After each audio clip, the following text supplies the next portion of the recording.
In today's video, I'm going to teach you how to add W2G on TurboTax. If you need to report gambling winnings in TurboTax, the process is quick and straightforward once you know where to look. In this walkthrough, I'll show you exactly how to find the right section and begin entering your Form W2G so TurboTax can include that information in your tax return correctly. To get started, sign in to TurboTax and make sure you're on your tax return home screen. At the top of the page, locate the search bar. This is the fastest way to jump directly to the section you need without scrolling through all of the income categories manually. In the search field, type W2G. Be sure to type it clearly, including the dash, so TurboTax can pull up the correct result related to gambling winnings. Once the search results appear, look for the option labeled Form W2G and click on it.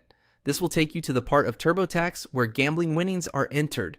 If you've received a W2G from a casino, sportsbook, lottery, or another payer, this is the exact section you'll use to report that form.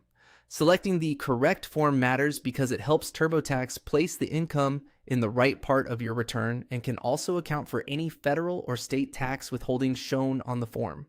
After you click Form W2G, TurboTax will ask you a confirmation question to make sure you want to add this type of income.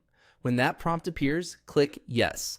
This tells TurboTax that you do have a W2G to enter and allows you to move forward to the form entry screen. At this point, you'll be ready to continue entering the details from your actual W2G form. As a general tip, it's a good idea to have the physical form or digital copy open in front of you before you continue, so you can copy everything exactly as shown. Accurate entry is important, especially for winnings, withholding, and payer information. And that's all you need to do to get into the W2G section in TurboTax.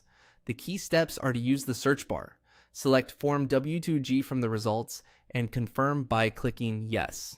Once you've done that, you're in the right place to complete the rest of the form. Thanks for watching, and I hope this made the process simple and easy to follow.